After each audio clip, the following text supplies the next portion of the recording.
So here we have some more of the rules of burden. So when I originally came up with this story, these rules, they weren't necessarily the biggest part of the story. It was mentioned somewhere along the line, just as you're sitting there writing around, going tap tap tap tap tap tap tap, writing around on the story, that you know some things come up and they go, wow, that sounds really cool. So I'll go and run with that. And sometimes you find yourself writing yourself into a corner. I don't take too much time in outlining too many of the stories because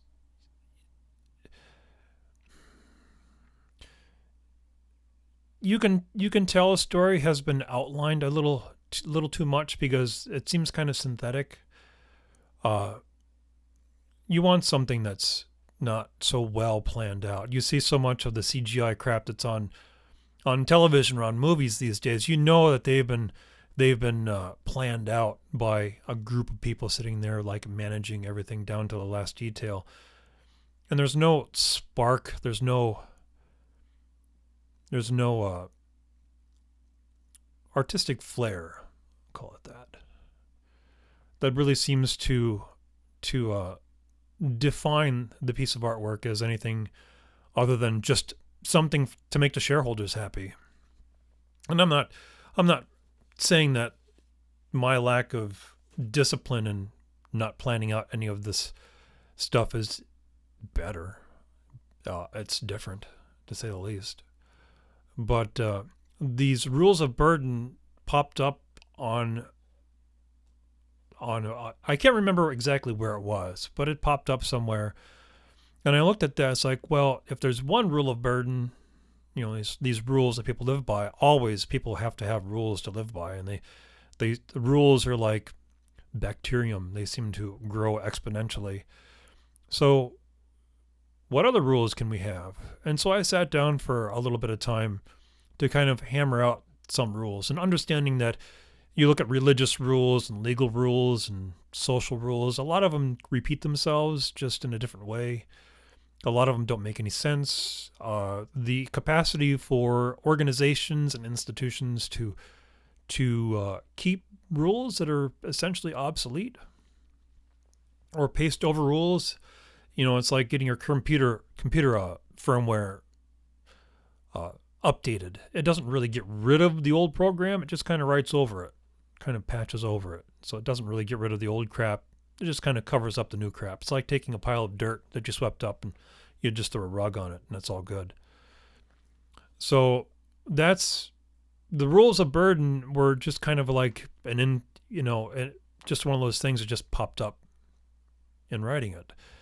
And for the most part, while technically speaking, there isn't a total and complete list of the rules of burden, there will be a relative set of rules of burden. But as with the previous set of rules of burden, these are going to be about 5 or 6 rules of burden. See how far they go. The 27th rule of burden. If a man's skin is covered in filth, this is pure and ideal. If dark skin is covered in filth and light skin is covered in this same filth, then filth becomes the great mediator and equalizer of men.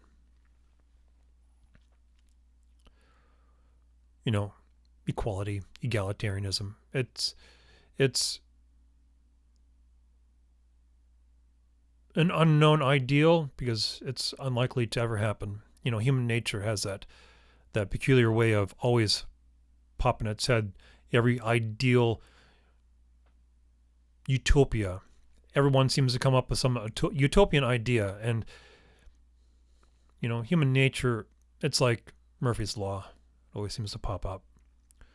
The 28th rule of burden.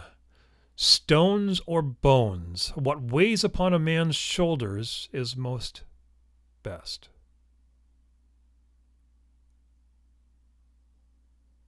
Did I misspell that? I did. I'll have to fix that later on. A man without burden is utility without use.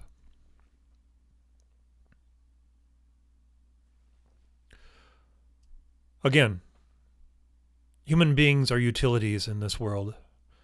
There's nothing greater or lesser. You are a functioning utility. You're like the pipe sticking out of the wall where water comes out. The 29th rule of burden. The sun rises and the sun sets. A man rises and is put to rest. The sun sees man as a utility, and the darkness sees man as a pest. Again, a chronic reuse of the idea that man is a utility. If he's not a utility, then he's a burden.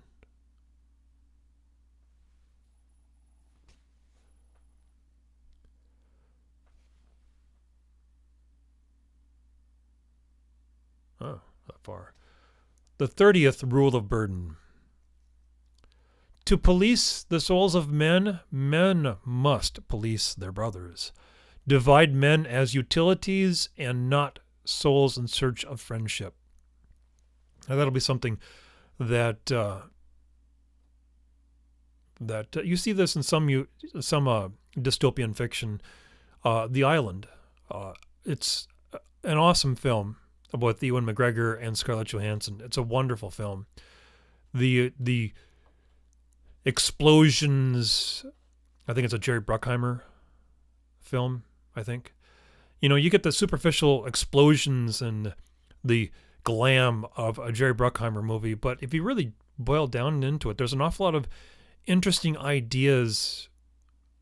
It's not an original film by any stretch of the imagination, but it utilizes some ideas very well. This hyper sanitized, hyper managed utopia, where again people are used as utility.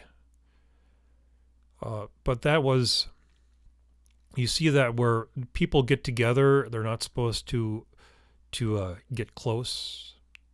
You wonder if any close friendships are, allowed at all. And this is one of the things too, is any kind of brotherhood or any kind of fealty that a human being has with another human being, regardless of the nature of the relationship, that's frowned upon.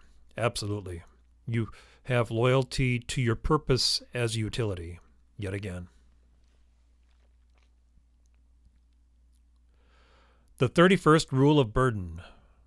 Laws of the living and laws of the dead. That which kills is greater than that which dies.